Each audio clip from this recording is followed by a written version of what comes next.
ನಮಸ್ಕಾರ ರೀಪ್ಪ ಎಲ್ಲರಿಗೂ. ಈಗೇನು ಒಂದು ವಿಶೇಷ ಸುದ್ದಿ ತೊಗೊಂಬಂದನ್ನ ಎಲ್ಲ ಜನಾಂಗದವ್ರಿಗೆ. ಹಿಂದೂ ಮುಸ್ಲಿಮ್ ಯಾಕೆ ಕಚ್ಚಾಡ್ತೀರಿಪ್ಪ? ದೈನಂದಿನವಾಗಿ ಪೇಪರ್ ತೆಗೆದು ನೋಡ್ರೆ ಹಿಂದೂ ಮುಸ್ಲಿಮ್ ಜಗಳ, ಟಿ ವಿ ತೆಗೆದು ನೋಡ್ರೆ ಹಿಂದೂ ಮುಸ್ಲಿಮ್ ಜಗಳ, ಮೊಬೈಲ್ ಒಂದು ಸ್ವಲ್ಪ ಸರಿಸಾಡ್ರೆ ಅವೊಂದು ಕಮೆಂಟ್ ಹಾಕಾನ, ಇವೊಂದು ಕಮೆಂಟ್ ಹಾಕಾನ, ಅವೊಂದು ಪೋಸ್ಟ್ ಹಾಕಾನ, ಇವೆಂದು ಪೋಸ್ಟ್ ಹಾಕಾನ. ಯಾಕೆ ತೇಜಮಯ ವಾತಾವರಣದ ಬದುಕು ಪರಿಸ್ಥಿತಿ ಬಂದೈತಿ? ಎಂಥ ಋಷಿ ಮುನಿಗಳ ಕಾಲ ತಪಸ್ಸದ ಈ ದೇಶ ಯಾಕೆ ಇದು ಬಂದೈತಿ ಅನ್ನೋದು ವಿಚಾರ ಮಾಡೋಕೆ ಒಬ್ಬರೇ ಶಕ್ತಿವಂತರದರಿ.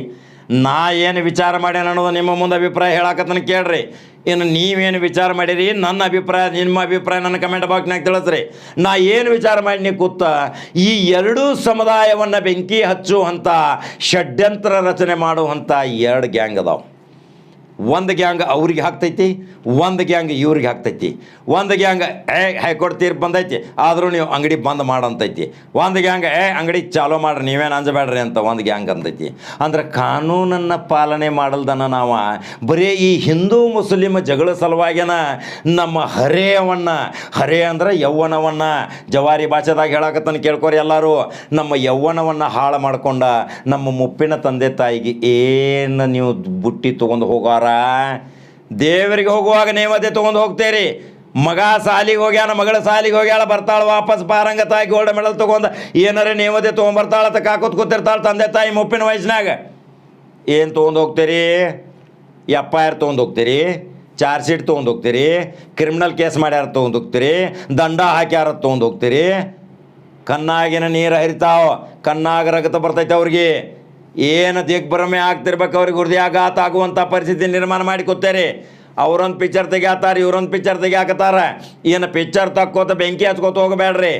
ಅಭಿವೃದ್ಧಿ ದೇಶ ಹೆಂಗೆ ಮಾಡಬೇಕು, ದೇಶ ಬಲಾಢ್ಯವಾಗಿ ಸದೃಢವಾಗಿ ಹೆಂಗೆ ಮಾಡಬೇಕು, ಇಡೀ ಇನ್ನಿತರ ದೇಶಗಳ ಬಗ್ಗೆ ನಾವು ಹೆಂಗೆ ಪೈಪೋಟಿ ಮಾಡಬೇಕು, ನಮ್ಮ ಪ್ರತಿಯೊಂದು ಮುಸಲ್ಮಾನ ಮತ್ತು ಹಿಂದೂಗಳ ಮನೆಯಲ್ಲಿ ಒಬ್ಬ ಡಾಕ್ಟರ್, ಇಂಜಿನಿಯರ್, ವಕೀಲ ಆಗಬೇಕು ಅನ್ನೋದು ಯಾಕೆ ಪ್ರತಿಜ್ಞೆ ಮಾಡೋದಿಲ್ರಿ?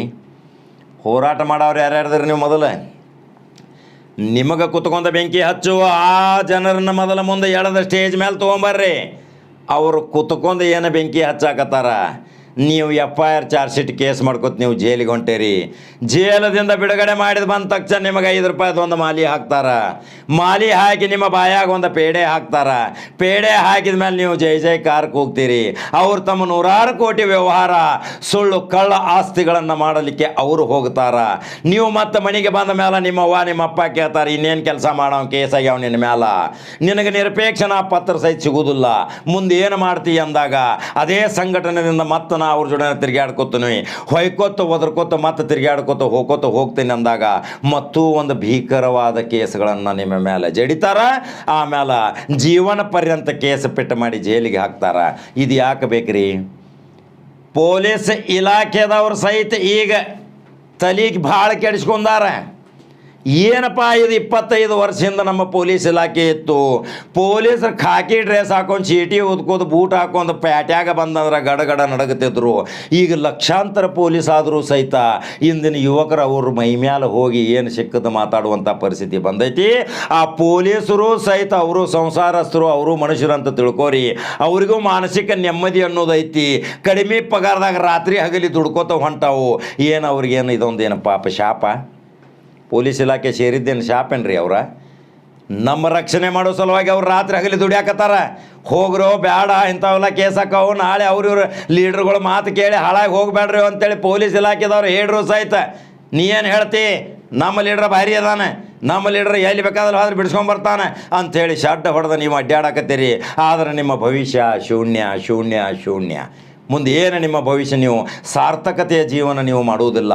ಅಲ್ಲಿ ಕುತ್ಕೊಂಡು ಕೋಟ್ಯಾಂತರ ರೂಪಾಯಿ ಆಸ್ತಿ ಮಾಡಿದವರು ಅರಿವಿ ಬಟ್ಟೆ ವ್ಯಾಪಾರ ಮಾಡಿ, ಟಿ ಶರ್ಟ್ಗಳನ್ನು ಮಾರಿ, ಅನೇಕ ದೈನಂದಿನ ಚಟುವಟಿಕೆಯಿಂದ ಕೋಟ್ಯಾಂತರ ರೂಪಾಯಿ ಬಡ್ಡಿ ವ್ಯವಹಾರ ಮಾಡಿ, ರಿಯಲ್ ಎಸ್ಟೇಟ್ಗಳನ್ನು ಮಾಡಿ, ಮಾಫಿಯಾಗಳನ್ನು ಮಾಡಿ, ಸಾವಿರಾರು ಕೋಟಿಗಳನ್ನು ಅವರು ಗಳಿಸಿ, ಎರಡೂ ಜಾತಿಯವರನ್ನು ಪ್ರತ್ಯೇಕವಾಗಿ ಒಂದು ಗೋಡೆಗಳನ್ನು ಕಟ್ಟಿ ಬೆಂಕಿ ಹಚ್ಚಿ ಇವತ್ತು ವಿಶಾಲ ಭಾರತದಲ್ಲಿ ರಕ್ತದೋಕಳಿ ಆಟ ಆಡಾಕ ಅದ್ರ ಬಗ್ಗೆ ಏನಾದರೂ ವಿಚಾರ ಮಾಡಿದಿರಿ? ಯುವಕರೇ ಕೂಲಂಕುಷವಾಗಿ ಕೂತು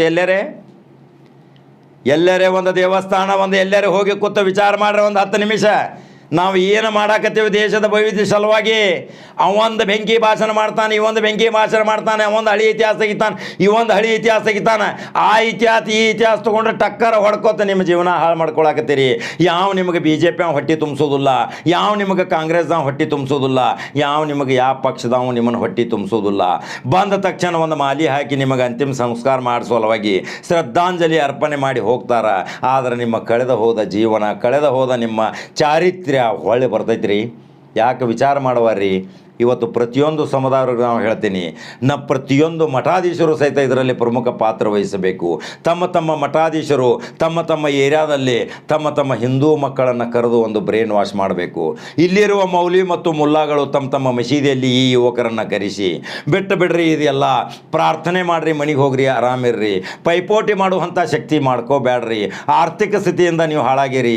ದೈನಂದಿನವಾಗಿ ನೀವು ಪ್ರತಿಯೊಂದು ಏನೋ ಒಂದು ಕೇಳಬೇಕಾದ್ರೆ ಅವ್ರ ಹತ್ರ ನಾವು ಹೋಗ್ಬೇಕಾಕೈತಿ. ಇದನ್ನು ಸಹಿತ ವಿಚಾರ ಮಾಡಿರಿ. ಒಂದು ಸಣ್ಣ ಹಿಜಾಬದ ಗದ್ದಲ ಇವತ್ತು ಜಗತ್ತಿಗೆ ಬೆಂಕಿ ಹಚ್ಚುವಂಥ ಕೆಲಸ ಹೆಂಗೆ ಪ್ಲ್ಯಾನ್ ಹಾಕ್ತಾರ. ಆ 3% ಜನರ ಬಗ್ಗೆ ಭಾಳ ತಲೆ ವಿಚಾರ ಮಾಡ್ರಿ. ಬಹುಸಂಖ್ಯಾತರು ನಾವೆಲ್ಲ ಒಂದಿರೋನು ಈಗ. ಆದ್ರೆ ಅವ್ರು ಏನು ಬೆಂಕಿ ಹಚ್ಕೋತ ಹೊಂಟಾರ, ಅವರಿಂದ ಮಾತ್ರ ನಿಮಗೆ ಸರ್ವನಾಶ ಆಗುವಂಥ ಒಂದು ದಾರಿ.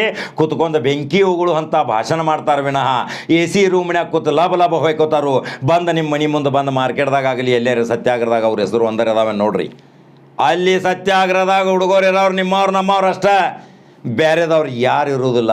ನಿಮಗೆ ಏನಾದರೂ ಉದ್ಯೋಗಪತಿ ಮಾಡ್ಯಾರ, ನಿಮಗೇನಾದರೂ ಒಂದು ಕಾರ್ಖಾನೆ ತೆಗೆದುಕೊಟ್ಟಾರ, ಏನಾದರೂ ನಿಮಗೆ ಕೋಟ್ಯಾಂತರ ರೂಪಾಯಿದು ಒಂದು ಬಂಗಲೆ ಮಾಡಿಕೊಟ್ಟಾರ, ಏನಾದರೂ ನಿಮಗೆ ಒಂದು 10 ಎಕರೆ ಜಮೀನು ಕೊಟ್ಟಾರ, ಏನಾದರೂ ನಿಮಗೆ ಮಾರ್ಕೆಟ್ದಾಗ ಒಂದು ಕಾಂಪ್ಲೆಕ್ಸ್ ಕೊಟ್ಟು ಒಂದು ಉದ್ಯೋಗ ಕೊಟ್ಟಾರ.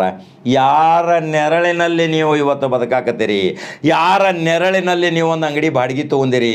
ಅದೇ ಅಂಗಡಿಯ ಮಾಲೀಕನ ವಿರುದ್ಧ ಶಡ್ಡ ಹೊಡೆದ ನೀವು ಅಂಗಡಿ ಬಂದ್ ಮಾಡಿ ನಿಮ್ಮ ರಾದ್ದಾಂತ ಪ್ರದರ್ಶನ ಮಾಡ್ತೀರಿ ಅಂದ್ರೆ ನೀವು ಎಷ್ಟು ಮೂರ್ಖರು, ಶತಮೂರ್ಖರು. ಆ ಭಾಷಣ ಬಿಗ್ಯಾರು ಬೆಂಕಿ ಹಚ್ಚೋರು ಆಸ್ತಿಗಳು ತೆಗೆದು ನೋಡ್ರಿ, ಕೋಟ್ಯಾಂತರ 100 ಕೋಟಿ ಐತಿ. ನಿಮ್ಮ ಕಡೆ ಮತ್ತೊಂದು ಚಡ್ಡಿ ಇಲ್ಲ ಹಾಕೊಳಕ್ಕೆ, ಮನ್ಯಾಗ ಒಂದು ಚಪ್ರಿಲ್ಲ, ಅವ್ವ ಅಪ್ಪಗೆ ಸಂಜೆ ಊಟದ ಗಂಜಿ ಇರಂಗಿಲ್ಲ. ಆದರೂ ನೀವು ಎದಿ ಶಟದ ಪೋಸ್ಟ್ ಹಾಕಾಕತ್ತೀರಿ. ಅದನ್ನು ನೋಡಿ ಅವ್ರು ಎದಿ ಶಟದ ಪೋಸ್ಟ್ ಹಾಕಾಕತ್ತಾರು. ಈ ಪೋಸ್ಟ್ಗಳಿಗೆ ತಿಲಾಂಜಲಿ ಮಾಡ್ರಿ. ಸಮಯ ಭಾಳ ಕಡಿಮೆ ಐತಿ ಈಗ. ಒಂದು ಎಲ್ಲರೇ ಕಾಲ್ಚಿತ್ತದಿಂದ ಏಕಚಿತ್ತ ಏಕಧ್ಯಾನದಿಂದ 10 ನಿಮಿಷ ವಿಚಾರ ಮಾಡ್ರಿ. ಇದಕ್ಕೆಲ್ಲ ವಿರಾಮ ಹಾಕೋಣ. 25 ವರ್ಷಗಳ ಹಿಂದಿನ ಇರುವಂಥ ಬಾಂಧವ್ಯವನ್ನು ಮತ್ತೆ ಮರುಕಳಿಸಿದರೆ ನಾವು ಎಲ್ಲರೂ ಒಂದು ಒಳ್ಳೆಯ ದಾರಿಯತ್ತ ಸಾಗಬಹುದಲ್ರಿ. ಯಾಕೆ ಹೇಳಾಕತ್ತಾನ ಕಾಕ ಅಂದ್ರೆ ಭಾಳ ನೊಂದ ಧ್ವನಿಯಿಂದ ಹೇಳಾಕತ್ತೀನಿ, ಭಾಳ ನೋವಿನಿಂದ ಹೇಳಾಕತ್ತೀನಿ. ಎಲ್ಲರೂ ಒಂದಾಗುವ ಕಾಲ ಬಂದೈತಿ. ಒಂದಾದ್ರೆ ಭಾರತದ ಒಂದು ರಕ್ಷಣೆ ಮಾಡೋಣ. ಇನ್ನಿತರ ದೇಶಕ್ಕೆ ಒಂದು ಪೈಪೋಟಿ ಕೊಡುವಂಥ ಶಕ್ತಿ ನಿರ್ಮಾಣ ಮಾಡ್ಕೊಳ್ಳೋಣ. ರಾಜಕಾರಣಿಗಳು ತಮ್ಮ ತೆನೆ ಸುಟ್ಕೊಳಕ್ಕೆ ಬಂದಾರ ವಿನಃ ಬೇರೆ ಅವರ ಉದ್ದೇಶ ಇರುವುದಿಲ್ಲ. ಯಾವ ಶಾಸಕ ಆಗಲಿ ಮಂತ್ರಿ ಆಗಲಿ ನಿಮ್ಮನ್ನು ಹುರಿದುಂಬಿಸ್ತಾನೆ ವಿನಃ ಅವನ ಲೇವಲ್ದಾಗ ನಿಮ್ಮನ್ನು ತರ್ತಾನೆ ನೋಡ್ರಿ. ಮೊದಲು ಅದನ್ನು ತಿಳ್ಕೊರಿ. ಇದಕ್ಕೆ ಈ ವಿಡಿಯೋಕ್ಕೆ ವಿರಾಮ ಹೇಳ್ತೀನಿ. ಮತ್ತು ಒಮ್ಮೆ ಇನ್ನೊಂದು ಎಪಿಸೋಡ್ ಮಾಡೋ ವಿಚಾರ ಐತಿ. ಸಮಯದ ಅಭಾವ ಐತಿ. ಮತ್ತು ಒಂದು ವಿಡಿಯೋ ಮಾಡ್ತೀನಿ.